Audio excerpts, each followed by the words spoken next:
Fala pessoal, sejam bem-vindos a mais uma aula falando sobre Solid.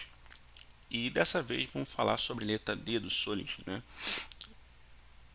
Que é o DIP, né? Que é o princípio da inversão de dependência. Tá? E sim, se você ouviu já esse nome, essa palavra, ela fala a injeção de dependência, ela resolve isso com a inversão de controle, e isso a gente vai explicar lá naquele vídeo que eu falei que a gente ainda vai fazer sobre a arquitetura. Mas vamos ler aqui o que o DIP fala, né? O DIP propõe que módulos de alto nível devem depender não devem depender de módulos de baixo nível, mas ambos devem depender de abstrações.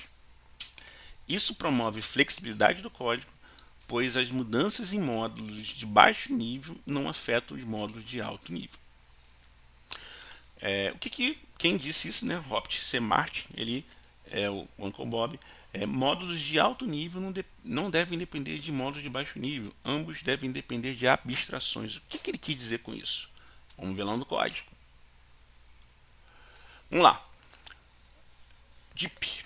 A gente tem uma classe, novamente aí, a gente pega uma classe motor agora de gasolina e cria um método injetar combustível, né? E aí tem lá o controle do motor.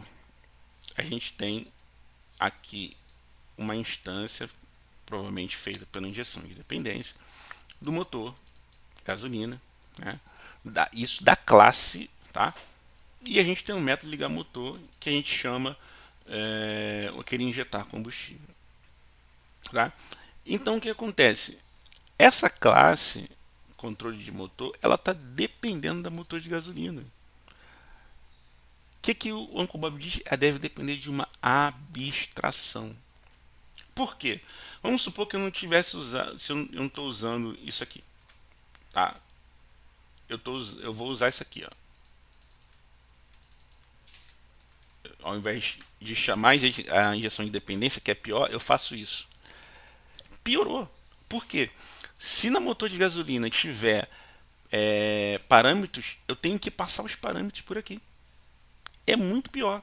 Você imagina se eu crio um parâmetro e depois de um certo tempo eu crio mais dois parâmetros. Todos os lugares que instanciam, todos os módulos que instanciam o motor de gasolina vão quebrar, porque vão precisar passar mais dois parâmetros, mais um parâmetro. Então, como é que a gente resolve isso? Vamos lá. A gente cria interface, por exemplo, é a maneira mais fácil de fazer assim, né?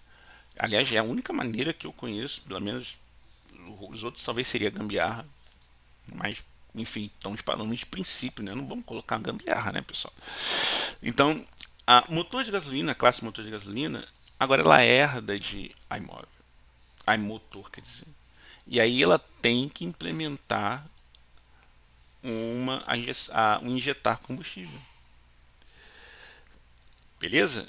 Então ao invés de a gente agora chamar a classe motor de gasolina, a gente vai chamar a implementação dela. E veja que o polimorfismo e tanto os outros padrões que a gente falou, ele fecha no DIP. Que quando a gente chama a injeção de dependência, a injeção de dependência eu estou injetando uma interface. Ela não tem, a interface não tem construtor, então você é obrigado a fazer uma injeção de dependência. E aí eu inverto todo o controle que seria da controle de motor, eu inverto toda a responsabilidade, todo o controle de responsabilidade de instanciar um motor de gasolina para injeção de dependência. E aí eu chamo no construtor, passo o parâmetro que eu já peguei no construtor, e aí eu tenho meu motor ponto injetar combustível no método. Então é muito importante esse método, o DIP, ele é muito importante, porque imagina se todas as vezes, como eu mostrei aqui, você tivesse que fazer um new e passar os parâmetros. Isso quebraria, por exemplo, os seus testes. Todo o seu teste que envolva, seja lá, teste de unidade, outros testes que a gente pode fazer, módulos, cara, tudo que faz o new, e você tem que passar parâmetro, toda referência que faz aquela classe, você teria que reescrever, reescrever não, refatorar, passando os parâmetros corretos. Então, nunca, nunca, nunca dependa, coloque uma classe para depender da outra. Sempre dependa de abstrações através de interfaces. Beleza, pessoal? Então, esse foi o vídeo falando sobre DIP. Te aguardo no último vídeo. No próximo vídeo, quer dizer.